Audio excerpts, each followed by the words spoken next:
Good morning, everyone. Thanks for joining us today.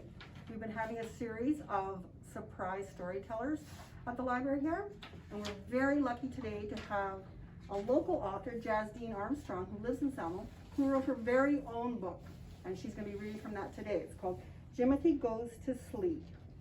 And I'm going to let Jazz tell you a little bit about how that story came about. So my son gave me the idea from just something that he said, and then I took a writing course through the Gale courses that are offered free here at the library. It was called Writing for Children with Steve Alcorn, and it had a lot of really good information on how to write your book, how to format it, and then if you wanted to do self-publishing or traditional publishing, how to get started and all of that. And this was what happened. Okay, so it's called Jimothy Goes to Sleep by Jazdyne Armstrong, who is me.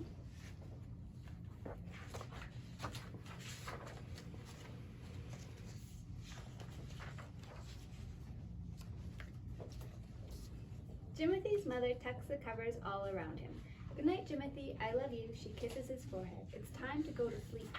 "Go to sleep?" he asks. "What kind of place is sleep?" "Well, sleep is warm, quiet, soft, and very peaceful." Jimothy's mother smiles. "Everyone needs to go to sleep at the end of the day, and now it's time for you to go to sleep."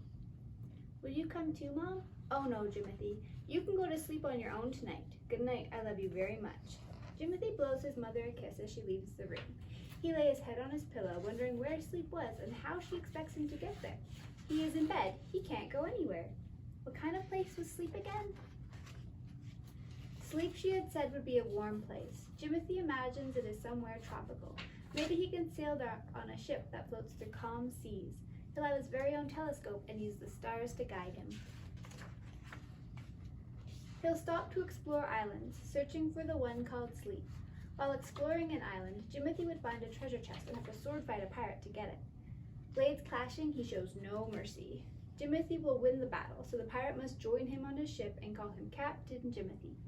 Together they will search for this warm place called sleep. When ocean storms rage, Jimothy and his pirate friend ride straight through the storms, fearless in the face of danger. Legends will be told of these brave adventures on the high seas, the first captain to find the land called Sleep. Finally, after weeks of travel, his ship will reach the island of Sleep. He'll lay down in the warm sand and sip milk with a little bit of honey. He will deserve it after such a long journey. Jimothy listens to his soft breathing, the only sound in his quiet room. This island would be warm, but would it be quiet? His mother did say Sleep is a quiet place. Maybe Sleep is on top of a tall and misty mountain, the kind that hides its peak in a fluffy cloud. To get there, he will need a walking stick of just the right size to leap over sparkling creeks and climb over big boulders. It might take days or maybe even weeks of walking. On his way, he'll make friends with a fox. In the evenings, they will build a warm fire and eat as many roasted marshmallows as they can. Then, with full tummies, he and the fox will lay back to watch the stars and breathe fresh mountain air. To reach the top, Jimothy and the fox will need to venture far into a deep, dark cave. The further they go, the darker it will get.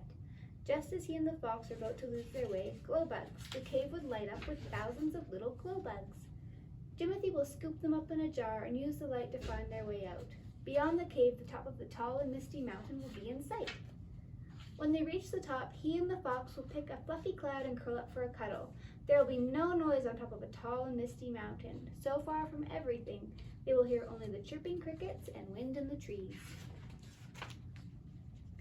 Jimothy stretches his legs under his blanket, slowly relaxing into his soft bed. This mountain is quiet, but is it soft? Sleep, his mother had said, would be a soft place, soft like a big feather. He will hike deep into the heart of a bamboo forest, looking for someone to tell him the way to the place called Sleep. When the bamboo towers so high above him that he can no longer see the sky, he will meet a panda bear. His new panda friend will tell him the legend of the super soft feathers. The only problem is that these feathers come from a great feathered dragon. The panda will know exactly where to find this feathered dragon of legend and draw Jimothy a map. Following the map will lead him to a big gong. Bong! One hit on the gong calls down the great dragon. Jimothy will gather all his courage and stare the dragon in the eye, taming it quickly. He is a dragon tamer after all. As Jimothy jumps onto its back, the dragon will carry him away. Soaring through the air, the great dragon will fly through clouds and rainbows, do loop-de-loops, then finally go right through a water ball into its secret lair. Here, Jimothy will request a soft feather from the dragon. This dragon will be kind with exceptionally good manners, and since Jimothy is a dragon tamer, he will agree to give him one of his super soft feathers. The feather will be so big and soft that Jimothy can ride it. Hopping on the feather, he will float all the way to tell his mom of his amazing adventures looking for the land of sleep. Jimothy yawns. Finding this place called sleep seems like a lot of work. He cuddles deeper into his warm bed, snuggling his cheek into his soft pillow as he listens to his gentle breathing. He feels very peaceful here in his bed. It's warm, soft, and quiet, just like Mom says sleep is. Maybe his sleep is right here in my bed, he whispers. Jimothy takes a deep breath and closes his eyes. Tonight he will have the sweetest dreams. Thank you, Jazz. That was great.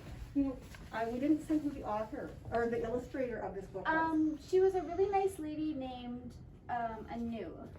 Yeah, and their pictures are fabulous. In Yes, the book. they're really nice. She really Mhm. took what I was imagining and brought it to life for me. This That was was great. So we're gonna have a bit of a book launch next week. We're gonna have a draw so you can have your own copy of this lovely book, and we also have it available to borrow from the library, or you can buy a copy from Jazz or on Amazon. So check in at the library next week, and we'll have some activities to go along with this book to celebrate our new author. Thanks. Thanks for coming by, Jazz. Yeah, thank you.